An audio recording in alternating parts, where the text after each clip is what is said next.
This episode is brought to you by Amazon Prime. There's nothing sweeter than baking cookies during the holidays. With Prime, I get all my ingredients delivered right to my door, fast and free, no last-minute store trips needed. And of course, I blast my favorite holiday playlist on Amazon Music. It's the ultimate soundtrack for creating unforgettable memories. From streaming to shopping, it's on Prime. Visit Amazon.com/Prime to get more out of whatever you're into. This episode is brought to you by AWS. Amazon Q Business is the generative AI assistant that can securely understand your business data, summarize results, and streamline tasks. Learn what Amazon Q Business can do for you at aws.com/learn more.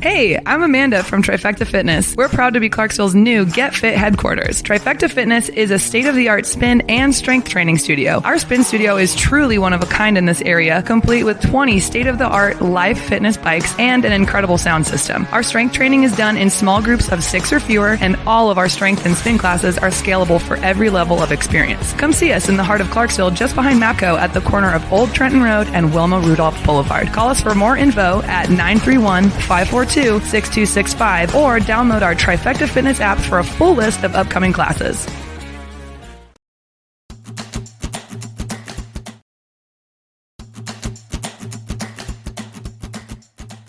This message is from the U.S. Department of Veterans Affairs. Did you serve in the military?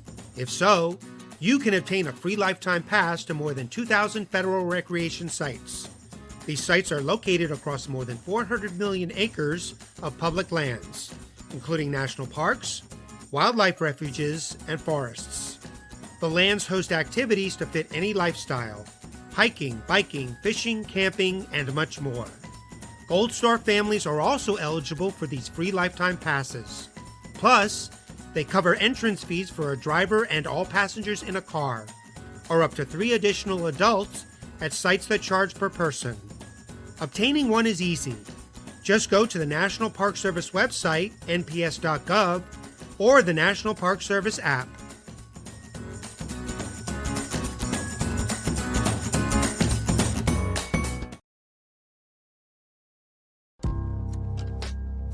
In October 2019, Arlington, Texas was chosen to be the home of a new national museum, unlike any other. The National Medal of Honor Museum will be a unique home of military history. The 100,000 square foot museum will house exhibits, archives, and artifacts relating to the 3,500 U.S. troops who have been awarded the medal, the nation's highest honor for valor in combat. The museum will have 31,000 square feet of galleries dedicated to U.S. troops who have received the award. The museum CEO, former Navy SEAL and NASA astronaut Chris Cassidy, said the museum will focus on education as much as preservation. The building will have 5 areas dedicated to Medal of Honor winners from the Army, Marine Corps, Navy, Air Force, and Coast Guard. The main gallery will be located in a central plaza under a 25,000 square foot slab of steel, which will appear to be suspended in midair. It will be supported by 5 pillars. Black Rifle Coffee is a corporate sponsor of the museum, as are the Dallas Cowboys. The museum's board also includes over a dozen major corporations and 6 Medal of Honor recipients, including David Bellavia, Patrick Brady, and Britt Slabinski. Army Staff Sergeant Bellavia was awarded the medal for clearing an entire house by himself on November 10, 2004, as a squad leader in support of Operation Phantom Fury in Fallujah, Iraq. He killed 4 enemy fighters and wounded a 5th in close quarters battle. Army Major General Brady flew and coordinated the evacuation of 51 seriously wounded men during a firefight in Vietnam in January 1968. Slabinski, a Navy SEAL chief and team leader, led a rescue team of SEALs during Operation Anaconda in Afghanistan in March 2002. Slabinski and his team flew to a mountaintop ambush site to rescue Petty Officer First Class Neil Roberts, who had fallen from the back of a helicopter. Slabinski led the team through almost constant combat against an entrenched Taliban force. Along with the board members, former presidents Jimmy Carter, Bill Clinton, George W. Bush, and Barack Obama serve as honorary directors. The museum is expected to open to the public in late 2024.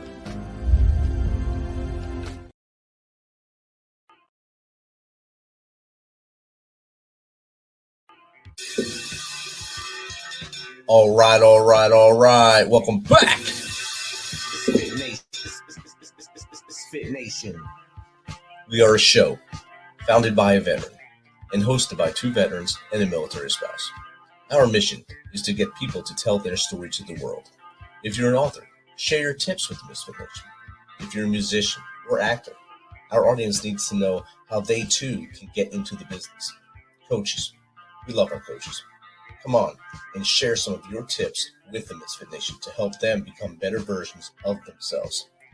If you're a corporate leader or an entrepreneur, come on and share how you did it and how hard you have fought for success. If you're a veteran, first responder, or Gold Star family, we would love to have you come on and just share your story with the Misfit Nation.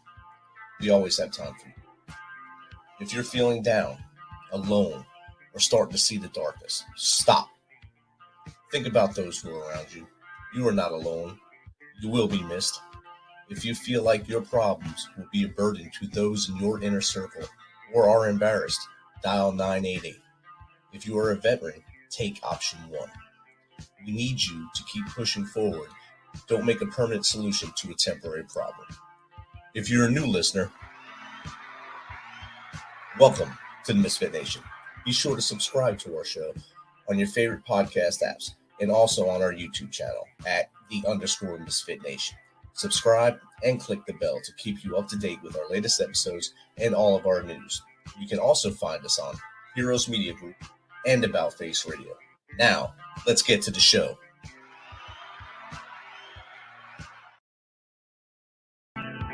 All right. Welcome back to this great Thursday after dinner show. We have a good one tonight. Thank you, Adam Baum, for setting us free on About Face Radio tonight with classic rock count.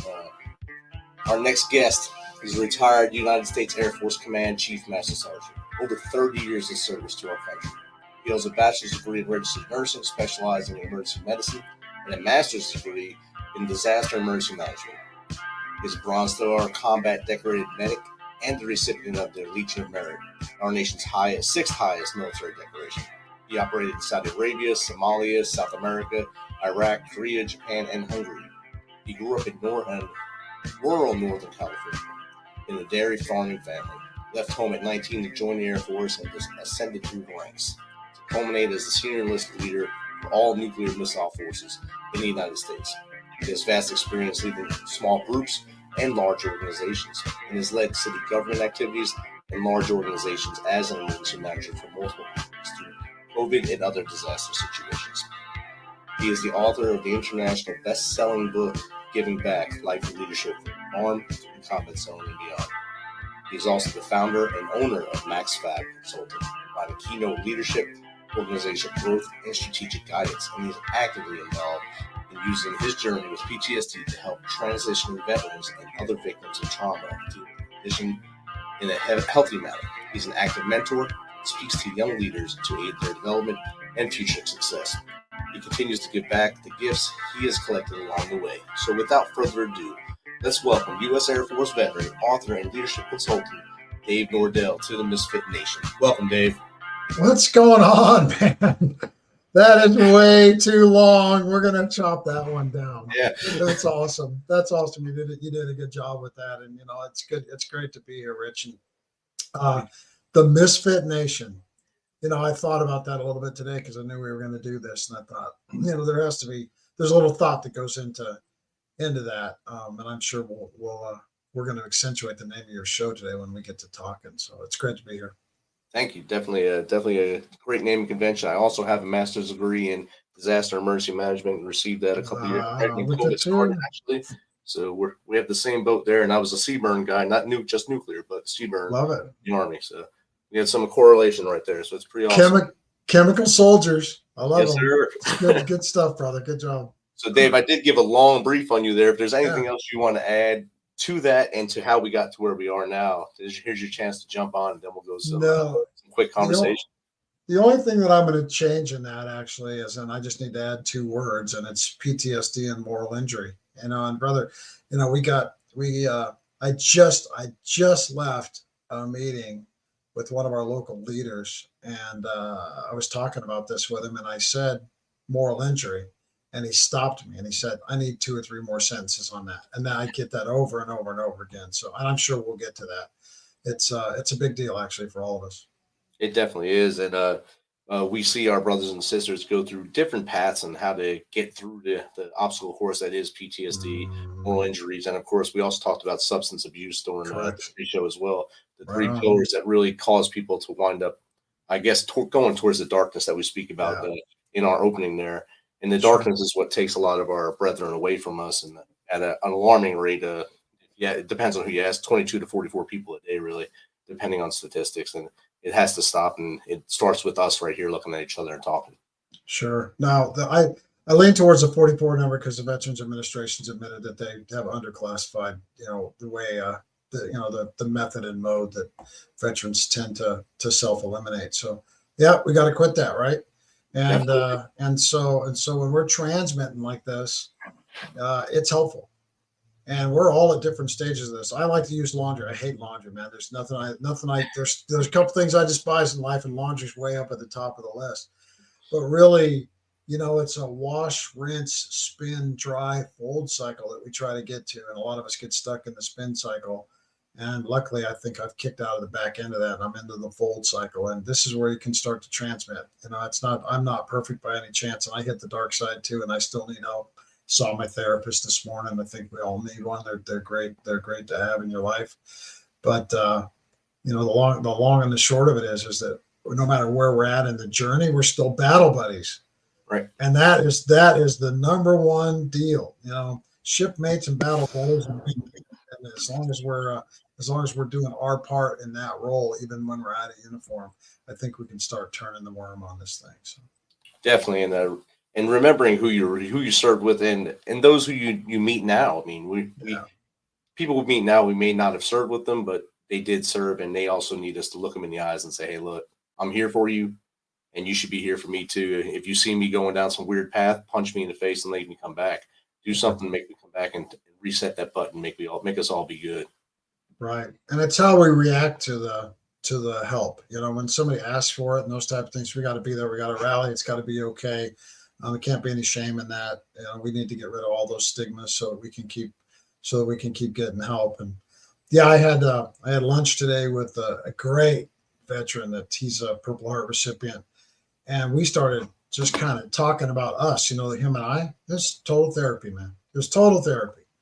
And so, community matters to us, team matters to us, what we identify with matters to us. And we're stamped forever. We're institutionalized. We have been in the institution, if it was for 4 years or for 40 years. And, we're just brothers and sisters, and the bond is automatic. So we just need to leverage that to get us out of a ditch, because these are things that will own forever, and you can't travel. You can't navigate them by yourself. We tend to use as I say all the time, our three preferred counselors with PTSD moral injury are Jim, Johnny, and Jack. Yep. And we might be able to appreciate them for whatever they bring to the game, but we need to break up with them and put them in the I was once friends with them list and move on and find new friends and new counselors. Tito's in there too. He jumps in for people as well. Right. There's a whole family of them out there now. Right. Hey man, everybody's got got their counselor. Yeah. Exactly. I was stationed on Air Force Base in Korea, Kunsan. In the 90s. So I got to see a lot of all them guys while I was on Kunsan. Sure. All the clubs there, and I still talk to a lot of guys. I actually talked to one of my battle buddies from there yesterday, and we're going to link up for his 50th birthday coming up in November. Yeah. We talked about something we did there, and we filled a garbage can in my room, a 55-gallon garbage can with bottle caps. Sure. Not bottles, bottle caps. Yeah, sure. Bud Ice and Ice House, I think, were the 2 beers of choice back then. Sure. And That was our thing. And he used to ask me, why are we doing this? I said, we're going to give it to orphans. And I forgot I said that to him. We're going to melt them down and help orphans get needles they need. And he told me that yesterday. I said, well, I don't remember saying that to you, man. So I knew I was out of my mind back then. Kunsan was like I was never stationed in Korea, but I was deployed or on the island doing inspections and that so much I probably qualify for every ribbon that they offer for being on Korea. And so if you think about never having been stationed there and never having had Kunsan as an assignment, even though I was on the base 4 times, it is still receive the follow-on forces, defend the base, take the fight north, right. Wolfpack, right? Oh yeah. It's an amazing place, man. There's no place on the planet that, and the best barbershop in the whole Department of Defense is on Kunsan. That's DFAC too. That's right. Exactly. So, but there's a lot to be said for that. There's a lot of people that went to Kunsan and they chose to deal with that isolation and that remoteness in some really unhealthy ways, right? Oh, yes. Yeah. And so not any indifferent than when we transition. Right. And,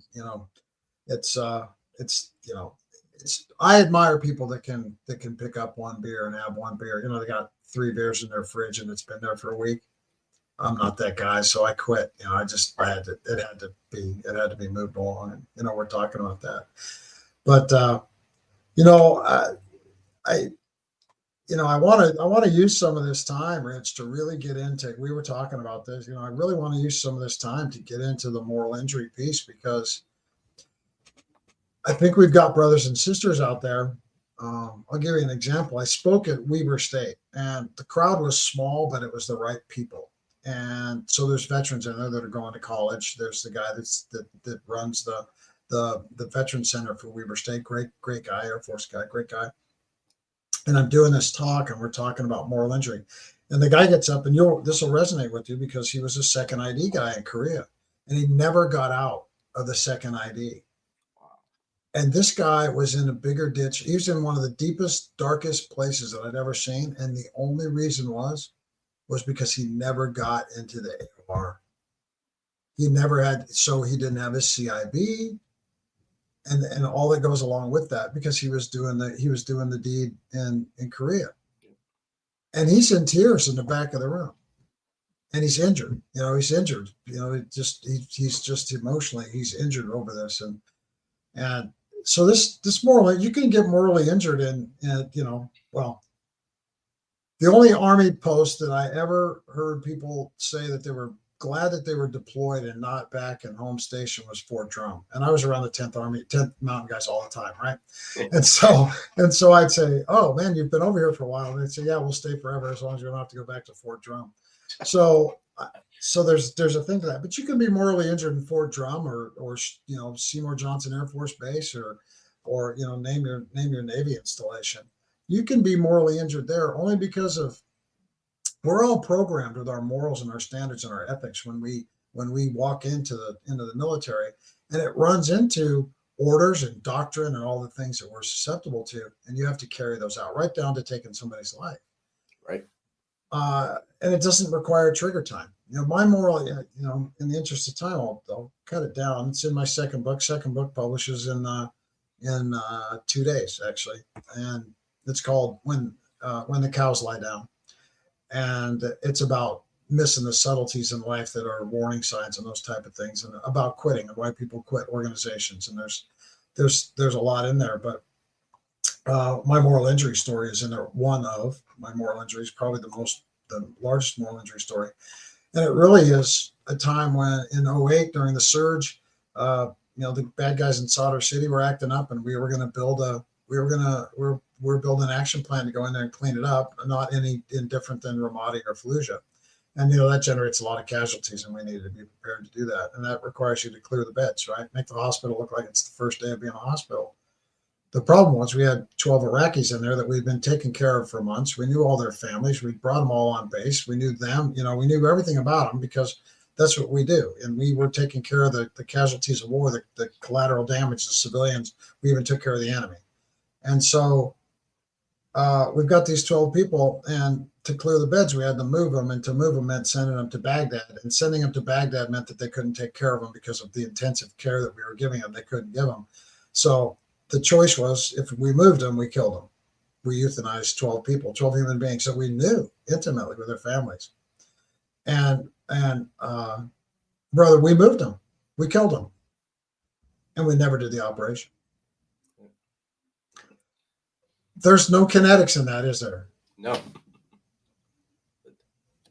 And that is that right. And in there, right, is military doctrine, because that's medical military doctrine for wartime fighting.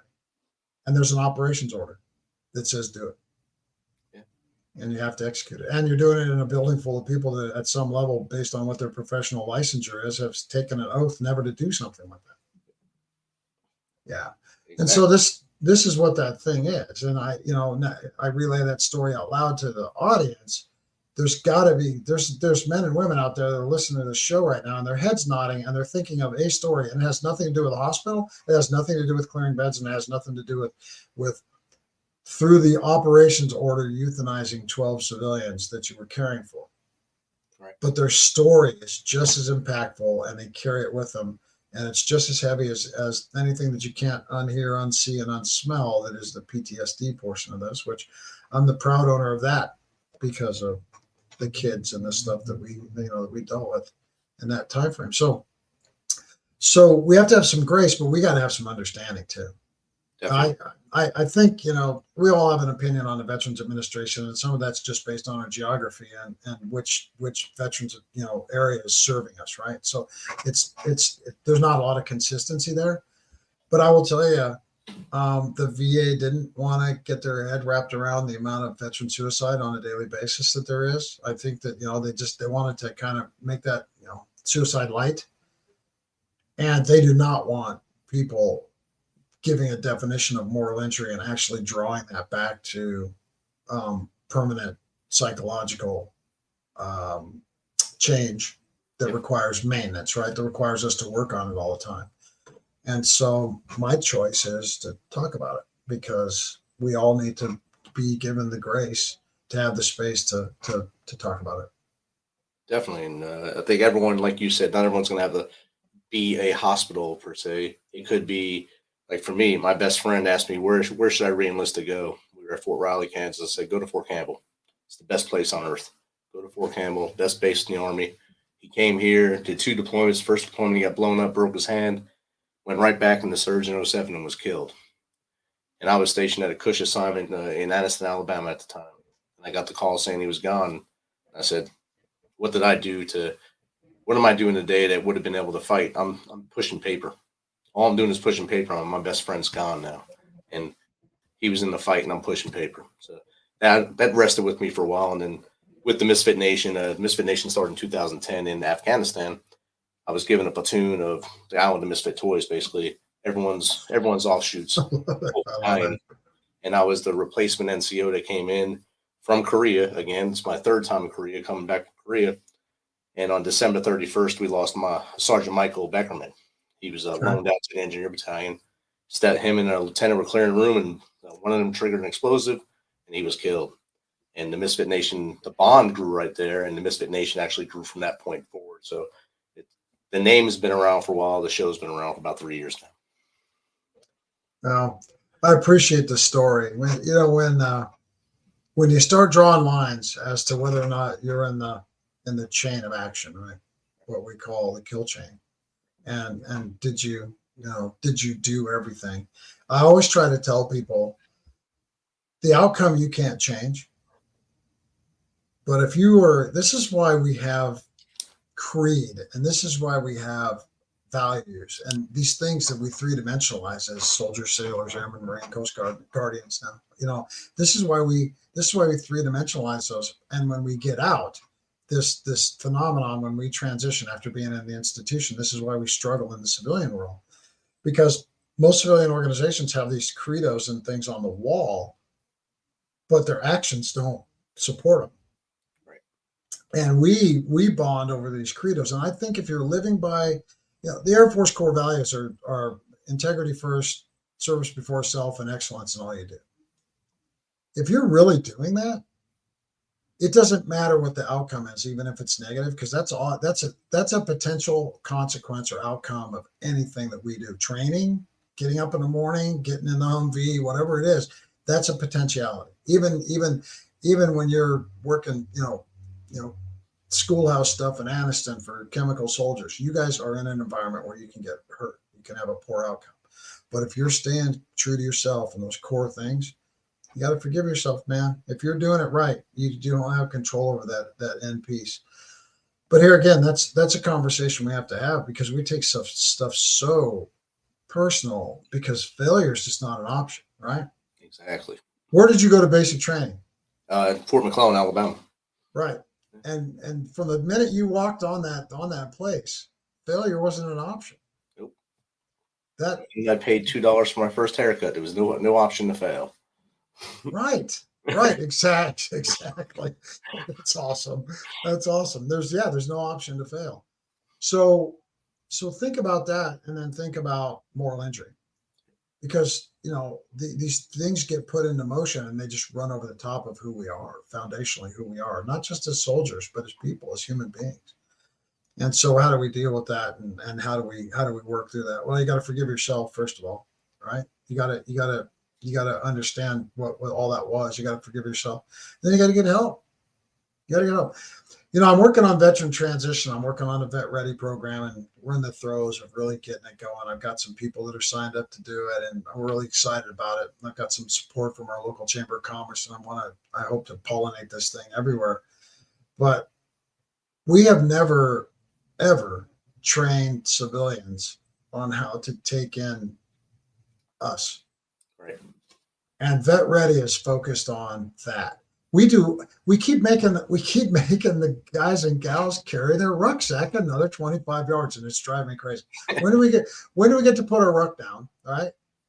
And somebody else picks it up and says, I got this the last 25 yards. And what I mean is we get veterans, we transition them poorly. The DOD's not interested in how we do when we get out until it's their turn, right? Yep. They're not interested in how we get out, so it's sloppy on that end, and they got skill bridge and some other things that might get you out there to do those type of things. But when they cut you loose and they say we've got 100% placement rate for veterans in jobs, well, the statistics now, 43 of 100 quit their job in the first year, exactly. And I would say the majority of those 43 end up with John, Jimmy, and Jack, and they start to slip. They start the slippery slope, and I forgive every civilian employer out there that has lost veterans because they haven't built a community for them. They don't fully understand their capabilities. They can't give them a sense of purpose. They can't build camaraderie. They can't build this social capital, this social environment for veterans to thrive. We certainly can do it for prisoners when we let them out of jail. We give them pre-release, and we do all of that stuff. And we certainly can do it for the person that's in a wheelchair and deaf in the right ear. We know how to shape our workspace to make room for them. We don't do it for veterans because, and if you look at it, the diversity, equity, and inclusion world, right? And you throw veterans in there, we fall under the I to be included. But somebody asked me today, where do veterans fall in the inclusive piece of this, this DEI world? And I said, invisible. Invisible, yeah. I said, and they said, well, you mean because you can't pick a veteran out of a crowd? And I said, no. I said, because half of the issues that we have are invisible. And you guys are invisible to it, or what we need are invisible to the employers. The Vet Ready program is to go in with employers that truly want to do something after Thank You for Yourself, to learn enough so that they can build these environments so that we can reassimilate and reattach to something that gives a sense of purpose and camaraderie, and gives us space to interact with our fellow veterans in our workforce in a manner that's healing, that's supportive, and lets us do the critical thinking and the stuff that we're good at. And I think that, you take 1/3 of somebody's life, which is work, and you build a supportive foundational environment where the employer actually understands that they're part of your healing process and your health, your overall health, physical, mental, emotional. You do that, all these problems start to get better.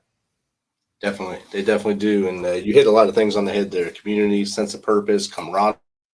When I got out, I took a whole year off completely to find me and try to find a job in that time. And many of the employers would look at my rank and not the rank I held and say, oh, we can't afford you. Never asked me what I wanted. We can't afford to hire you.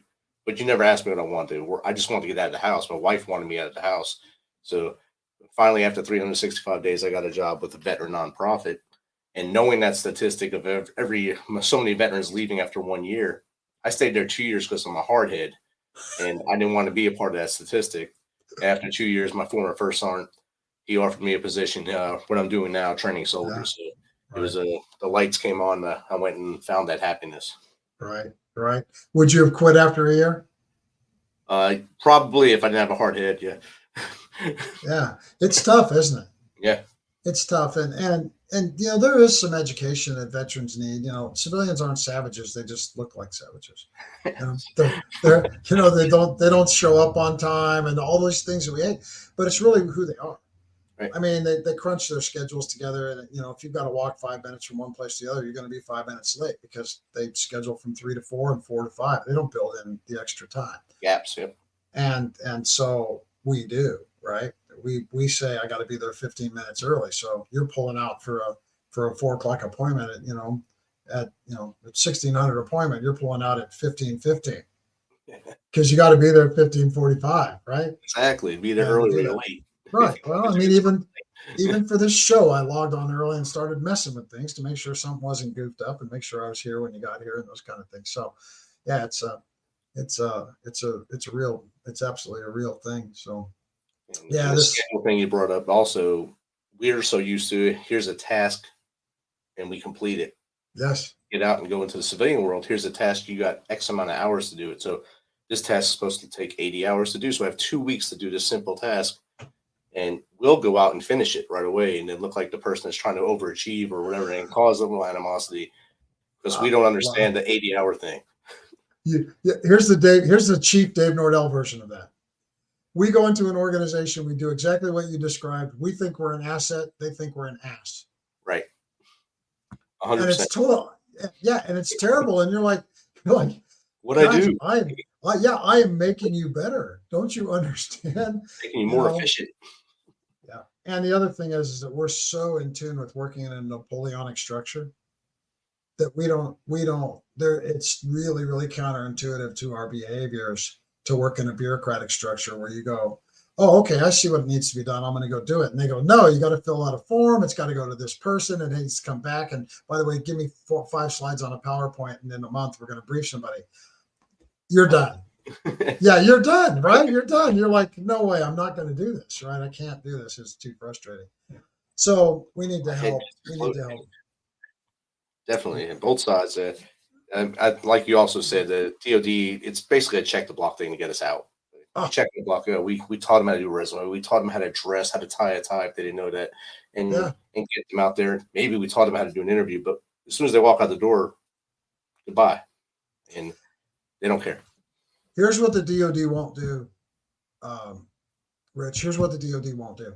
They won't have guys like you and I fly to DC and stand in the chief's office with all of his staff, all the 3 stars and the 4 stars, to stand in the office and do a testimonial about, let me tell you about my 9 year. I've been out 9 years and I want to tell you about this journey. Right. And I want to tell you about when I had a gun in my hand and I was this close to ending it and why. And tell them, and some of you in the room are going to end up in the same place. And you don't care. They don't care.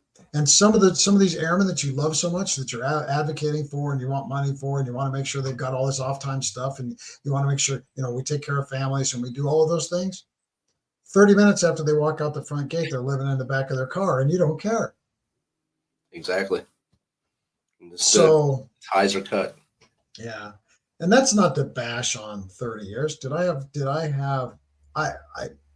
to do it all over again, the only thing that I would want is to know what I know. Right. I was the most ridiculous. I was the most ridiculous sounding senior E9. I'm working in the Army. It's a battalion command sergeant major. I'm working at that level. And guys and gals would come up to me, Chief, I'm getting out. I've been in 4 years, been in 6 years, been in 8 years. I'm getting out. What kind of advice do you have? And I said, learn how to tie a tie, sit up straight, civilianize your resume. Don't let them take advantage of you. Get what you're worth. Have a good time. Hit them on the back. Thought I was giving them great advice. If I would have known then what I know now, I would have said, one thing that you did is really smart. I would have said, take off all the time that you have. Number one. Number two is I think that anybody that serves in the United States military in any capacity should have sessions up to 5 with a mental health provider when you get out. And you don't have to have a ranger tab to need mental health, right? And so you need to go have those conversations, and in there needs to be a conversation about what you fear and what you're leaving, and it's a big comfy blanket in some ways. Yeah. And you need to have a relationship. And then the third thing is you have got to do not take a job until you have interviewed your employer to the level where you feel satisfied that employer is veteran ready, which because I'm doing this, I'm saying that not very many are. But you need to find employers that actually get it, that actually understand things, and you need to learn how to ask those questions. And I have that variety of questions that we should be asking.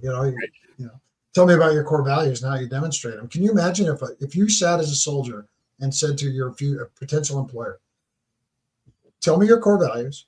First of all, if they can't tell you all of them, because sometimes they have 17 of them, they can't even name them themselves. Tell me your core values and tell me how you demonstrate each of them on a daily basis or within your company. Right. If they can't do that with a smile on their face and their chest puffed out, have a nice day.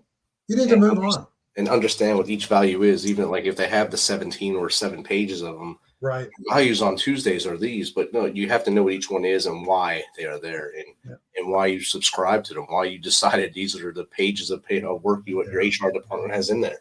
You have to embrace it and love it. Or it's not Exactly. So do your due diligence. Take your time. Find your space and your place. And some people like you've kind of bounced back about as close as you can get to going back. Right. And that's good for you. It's probably good for you. Your wife is probably really happy you have the job that you have. Yes, she is. And that's good that some people can get there. Not everybody, can get to that same thing. If you're a prisoner, after you have all these cool prisoner things that they do for you that they don't do for veterans, if you're a prisoner, all you got to do is go rob a bank. You get to go back. Yeah. Well, and some of them do. They can't reassimilate, even with help. So it's a phenomenon that we know exists, and we need to continually address it through these kind of mediums, through programmatics, and working through public-private partnership. It's how we've solved every hard problem in this country. And I would say that the veteran space is a hard problem. I'll give you some numbers. I'm in Montana. I didn't add that. I'm in Billings, Montana. And Montana is number one in veteran population per capita. It's back and forth between Alaska and Montana. Number one in veteran. So 12% of Montana is veterans. Wow. We're number one and number two per capita in veteran suicide and substance abuse, DUIs, mental health, number one and number two. We're number 44 in services to handle that. Wow. We're a voting bloc up here. If we ever all got together and got pissed about one thing, we'd have every politician at our front steps asking us what they needed to do to get our vote. Because we can, up here, Billings is the largest city in Montana. It's 110,000 people. There's more veterans in Montana than there is in the largest city. Good Lord. Yeah, there's nobody up. It's a sparsely populated state, but there's a lot of veterans up here. And it's real. I'm giving you recent anecdotes and stories, but the VA called me the other day and she said, I have to reschedule your appointment because your provider left. I said, okay. So I've been in this VA area with this clinic for 5 years. I'm on my third provider. And she goes, you're going to see, so-and-so that's a nurse practitioner. And I said, okay. And she said, it's a virtual appointment. And I said, why is it virtual? I'm in Billings. She goes, yeah, but she does virtual appointments. I said, I'm not taking a virtual appointment away from somebody that's in Circle, Montana that needs it. Right. Why are you, and so it's just through education. And you know what? The lady that called me was very nice, very professional. And I actually see her. I know her, her physical being. But nobody's talked to her. She would have worked through that problem differently had they talked to her. So I think that there's enough of us out here that we can start educating folks that can actually do what comes after, thank you for your service, which Lieutenant Colonel retired Kathy Gallowitz down in Arizona. Her book is all about that. What comes after thank you for your service, and this is some of it. So yeah.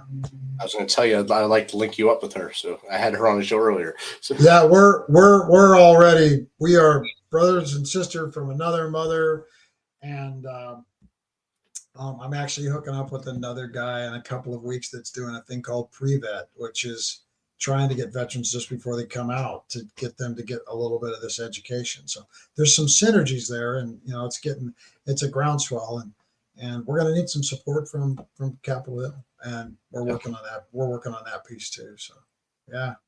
Outstanding. So the small world there. I think she was on the show in January. So this good times. Yeah, it's good. And her and I have almost daily now we're in contact with some sort of thing. She's moving and shaking too. So it's good. And it's all for the right reasons. Definitely. 100%. There's people out there that want to help. They just don't know how. So we're going to teach them. And like you said, once you get the knowledge up to the hill, that's when it'll start hopefully tantalizing out.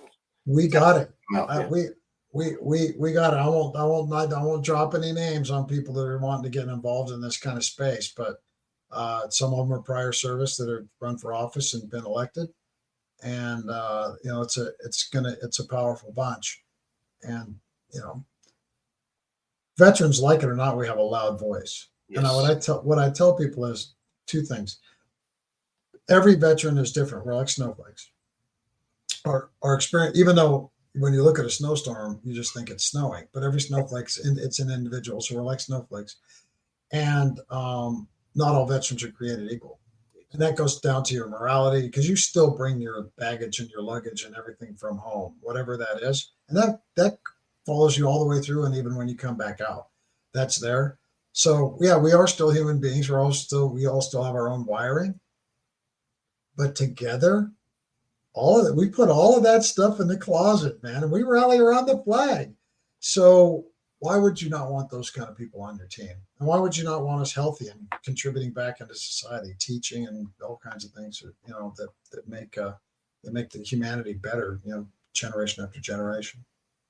Exactly. And let us know here at the Misfit Nation how we can help you get this thing going. If you need someone to go with you to the Hill, I go out there every June anyway to speak to them for veteran issues. I'll go with you there too.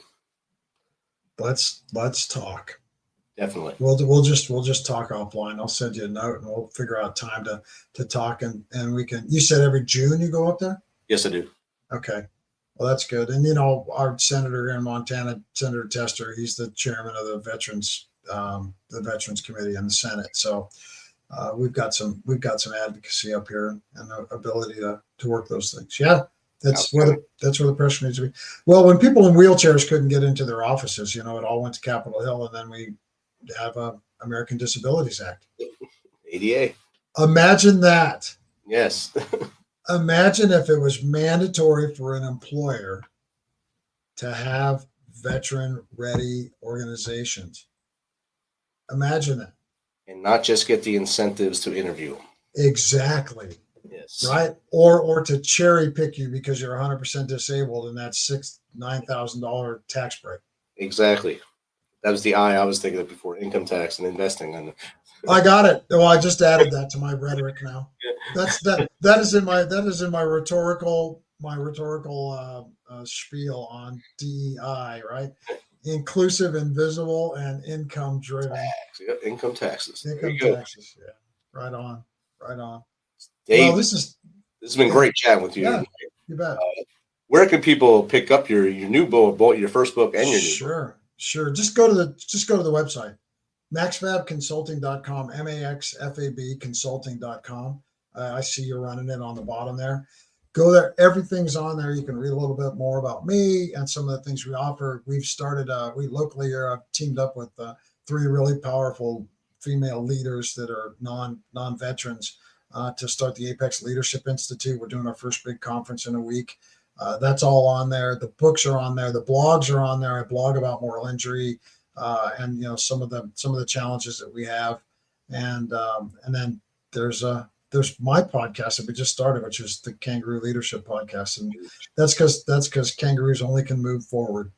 And so I want people in my life, and I want leaders in my world that are moving forward, and they've got the skills and ability to adapt and be agile. So it's awesome. Outstanding. And before I let you go, what 3 tips would you give that soon to be veteran to do before they hang up them boots for the last time? Well, they need to rally, or they need to build a life team. They really need to rally around their life team and build that out and reconnect with people that are on the other side that maybe the military has taken away from them. So they really got to have a life team, and that may start with your pastor, and it may just start with your wife, but you need to have a life team. Do not be afraid to start a relationship with a mental health counselor or whatever they are, if they're a social worker or they're a psychiatrist, to do that and to sit down and kind of just talk about your experiences and let them tease some things out and maybe pull some stuff up to the top that's not all messy and yucky and driving us into bad places. Get in front of that, because it's going to be a real thing. And then give yourself some grace and some time and do your homework. I love the fact that you took a year off. I think it probably helped you out. Take off all the time that you can take off. Really sit down and be selfish. We were terrible about that, and we need to be selfish to the point where we can square ourselves away, because all the good that we want to do is almost impossible to deliver the right way unless we're taking care of ourselves. So be a little bit selfish. Outstanding. Again, Dave, thanks for coming on, and I look forward to working with you in the future. You bet. We're in it. We're in it to win it, buddy. Definitely. It's all good. Outstanding. All right. I like chemical soldiers, so all right. I'm all in. That's a good thing. Outstanding. All right, brother. You have a good one. Yeah. Take care. Thanks for checking us out and being a part of the Misfit Nation. Don't forget to visit our website at themisfitnation.com. It's themisfitnation.com to catch up on all of our episodes and also to get some of that great Misfit Nation gear. As always, be humble, stay hungry, and keep hustling, because we are